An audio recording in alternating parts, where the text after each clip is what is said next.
Gracias por continuar con nosotros. Vamos a darle continuidad a ese tema que ya conversábamos en el segmento anterior, la elección del nuevo director del Instituto de la Defensa Pública Penal.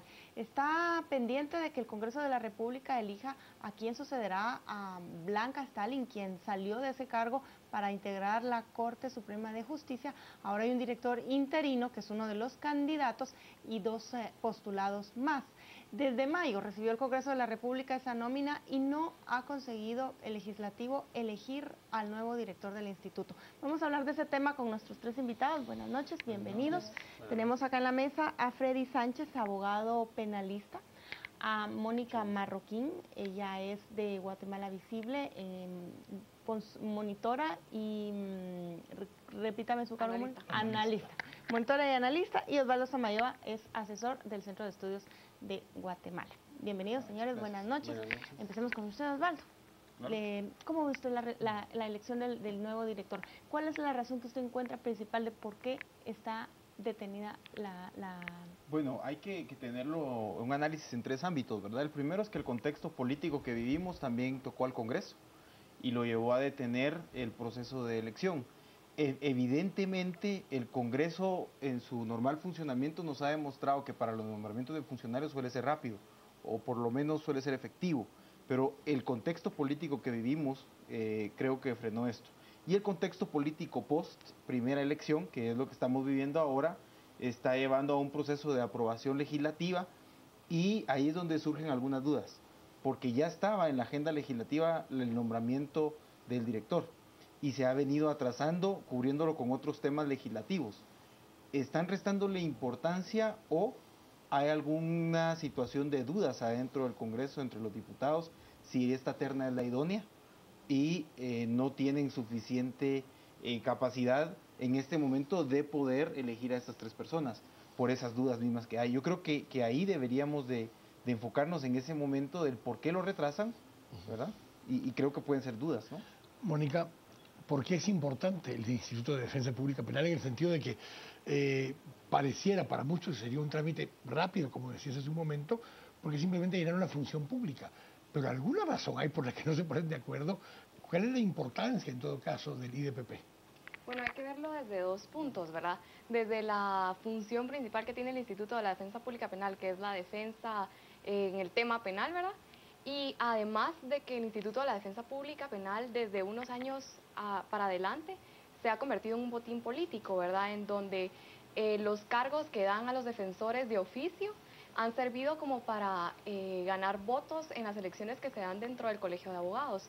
Entonces, esto es algo que ha sonado bastante, ¿verdad? Que el Instituto de la Defensa Pública Penal, pues ha servido para hacer ese botín político y ha servido también para dar cargos a diputados, a jueces o a amigos que están dentro del mismo círculo, ¿verdad? Entonces, por eso es de que se convierte en algo importante a la hora de la elección dentro del Congreso.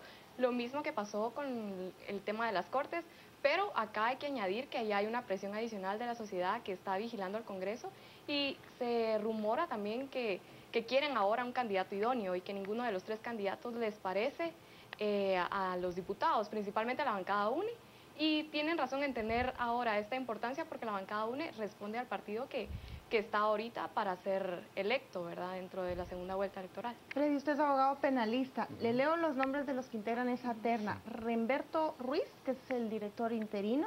Hugo Roberto Jauregui, que ya ha participado en otros cargos de elección para el sistema de justicia. Y la que aparece como mejor punteada, Nidia Lisset Arévalo de Corsantes. ¿Usted qué encuentra en esta nómina? ¿Hay una persona idónea para dirigir el instituto? Dentro de la nómina, pues yo considero que han de haber personas idóneas. Sin embargo, le considero también que se establece que dentro del gremio de abogados hay personas que realmente puedan llenar mejor ese tipo de cargos, ¿verdad? Yo considero que dentro del gremio de abogados, al cual pues yo también pertenezco, igualmente los integrantes de la nómina, los cuales pues no tengo el gusto de conocerles, pero sin embargo es un cargo eminentemente político. Yo creo que no se le ha dado la participación necesaria a los abogados que pues llenen un perfil que se considere como indispensable, idóneo, honorable y demás. ese perfil debe de ser de un punto de vista académico, no eminentemente político. Yo creo que la mayoría de los candidatos a los cuales se han elegido han sido eminentemente políticos, como lo expresaban por acá. Se han dado a la tarea de ofrecer cargos, plazas y demás en el Instituto de la Defensa Pública y lo han politizado desde ese punto de vista. Yo considero que debe ser una persona académica la que debe de llenar esos requisitos y debe de llegar para poder instaurar una mejor función en el Instituto de la Defensa Pública Penal. Pero hay un nombre que casi como que la película esta de Harry Potter, el innombrable, dijo aquel, y estamos hablando de Blanca Stalin. O sea, el nombre que está realmente sobre todo esto es el de Blanca Stalin, y la sombra que se genera sobre el posible nombramiento es el nombre de ella. Lo que decías hace un momento, esta negociación, y lo decía Mónica también, que cómo se integró la terna en su momento, es fruto todavía de cómo se integró la Corte, es cómo se integró las salas, y es un proceso de cómo se integró incluso en su momento el listado para fiscal general y jefe del Ministerio Público. Entonces, y hoy es otro momento, pero el nombre de Blanca Stalin es una nube que está sobre esto.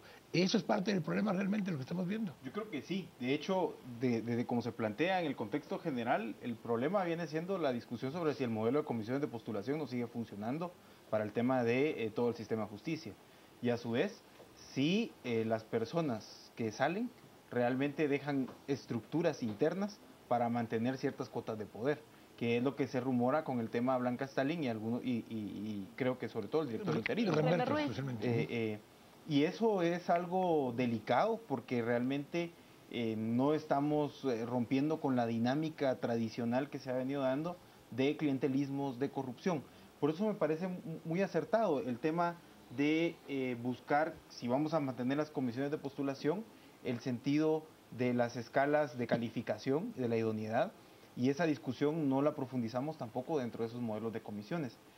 Ahí creo que es donde, por eso sale mejor punteada la licenciada Corsantes, si no estoy mal con el apellido, porque, bueno, es una litigante de carrera que tiene cierta participación, pero también ha tenido puestos de dirección dentro de la defensa pública que la ligan con la abogada Blanca Aida Stalin. Y eso ya genera otra vez los cuestionamientos, y por eso creo que hay una duda dentro de los diputados de si esta persona es idónea. Más. Exactamente.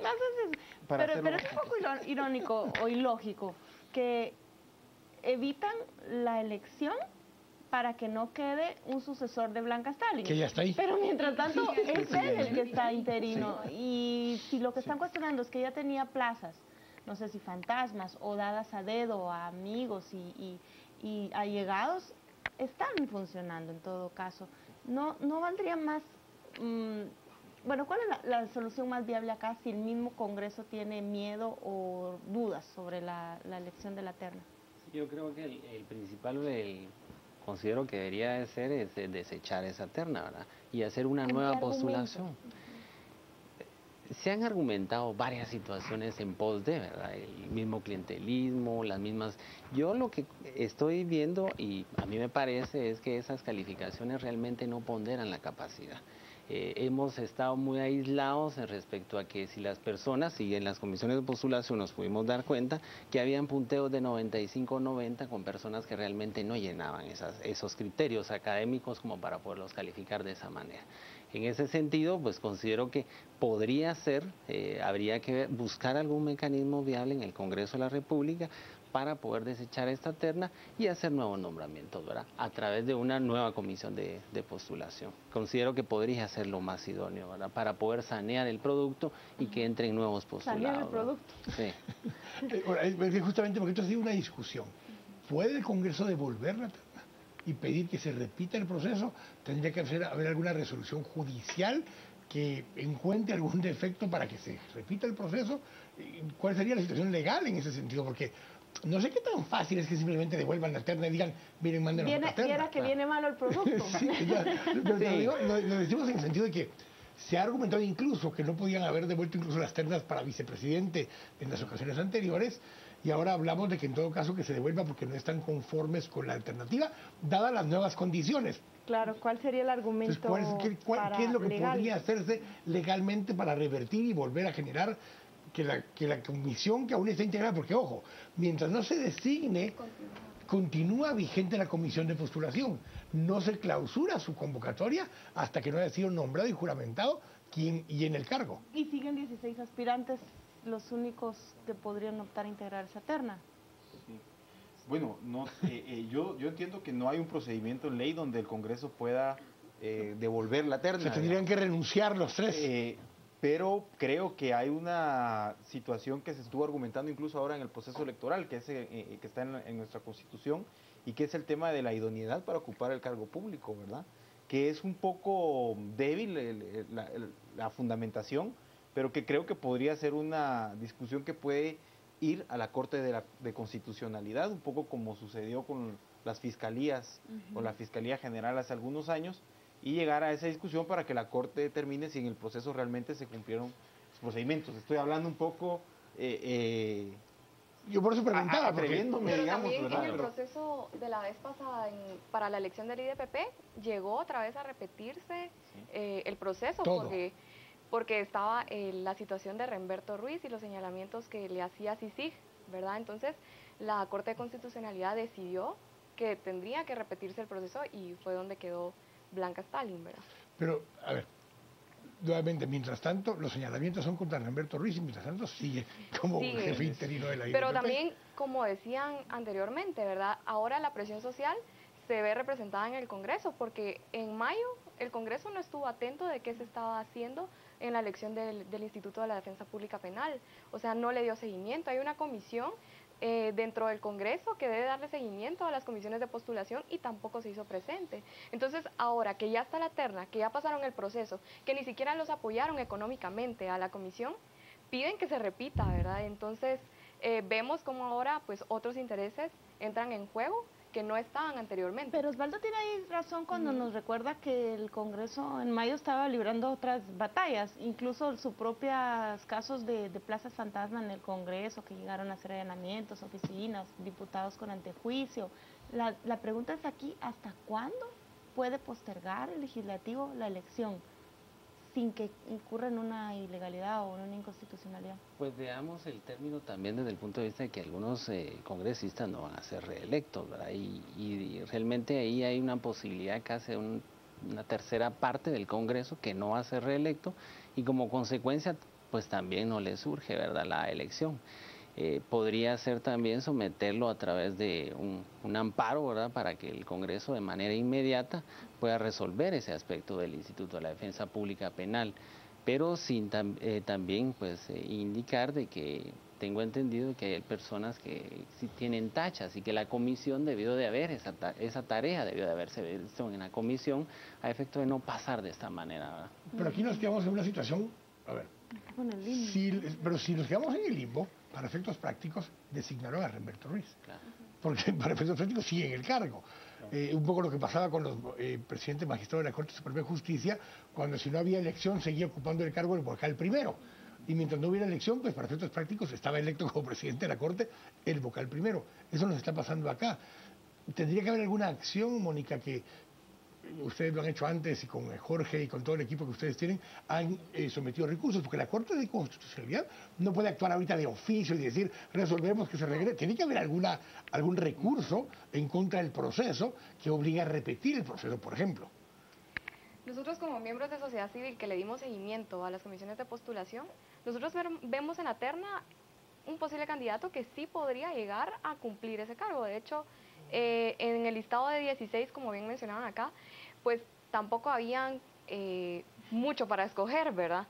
Sin embargo, creo que sí, dentro de la terna, los comisionados pues metieron ahí a un candidato que sí podría desempeñarse, ¿verdad? Entonces yo creo que sí, tal vez, si la bancada UNE todavía, porque la bancada UNE entiendo yo que es la que está frenando un poco el proceso, ¿verdad? Porque no les parece ningún candidato, entonces tal vez tocará en algún momento pues accionar ante la Corte de Constitucionalidad para que presionen al Congreso y elijan, ¿verdad? Ya sea que quieran devolver la terna o que elijan dentro de los 3 candidatos que tienen, ¿verdad? Lo que peor que puede pasar, según esto que estamos hablando, es que quede Remberto.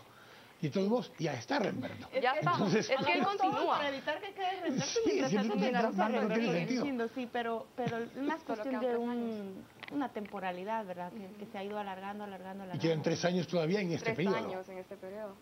Nos vamos a pasar 3 años con director interino de la ICPP. Lo que creo que se pone aquí a discusión también ya en la mesa es si hay necesidad de hacer reformas a la ley del Servicio de Defensa Pública Penal y las necesidades que haya de reestructurar la forma de administración o dirección de este instituto para evitar que esto en el futuro Claro, nos siga pasando. Y ahí me parece importante, la Mesa de Seguridad y Justicia del Congreso ha trabajado el tema de reformas a la ley de comisiones de postulación. Creo que todavía están haciéndose, pero me parece importante también poner el tema ahí, o sea, hay que ir al origen desde las comisiones de postulación, qué está pasando dentro de la dirección de la Defensa Pública Penal, cómo fiscalizarla, cómo hacerla más transparente, con mejor auditoría social y cómo hacer los cambios legislativos dentro de su legislación que nos permitan evitarnos estas cuestiones que a una institución importante, si nos vamos a ver el nivel socioeconómico, las personas que están privadas de libertad, requieren del servicio penal público, necesita tener una cabeza. Es necesario para que funcione el sistema judicial de manera integral. Claro, así es. Gracias a los Muchas tres gracias a todos por habernos acompañado. Vamos a ir con Juan Carlos también para ver qué nos dicen en las redes sociales de este tema. Juan Carlos. Gracias, Quique. Vámonos a las redes. Tenemos mensajes al respecto. Nos dicen, los candidatos idóneos por lo general no figuran en ninguna lista porque no son populares, son académicos. El licenciado Silvio Gramajo nos dice, sería interesante con el ambiente actual ver cuál sería el comportamiento de la comisión de postulación. Fabián, eso no es cierto, siguen siendo los mismos moralmente lisiados, ahora quizás con miedo, pero no por ello responsables, el licenciado Gramajo, y que el Congreso apruebe no elegir por falta de idoneidad y que ordene a la comisión hacer otro proceso. Y nos dice el licenciado Alejandro Balcells Conde, no elige el Congreso director del Instituto de la Defensa Pública Penal para que los diputados no es más que una bolsa de chances, es lo que nos dice el licenciado Balcells Conde. Hasta aquí llegamos con el tema de esta noche. En cuanto a las entrevistas con Quique y Paola, vamos a ir a la pausa a los deportes y luego abriremos nuestro debate con hallazgos transurbano, que será nuestro hashtag de la noche. Hablaremos acerca de los hallazgos de compra de GPS en este sistema de transporte público. Quede según nosotros en Noticieros de Canal Antigua. A las 10 p.m. el debate estará con Quique Godoy y Cristian Manolo Castillo.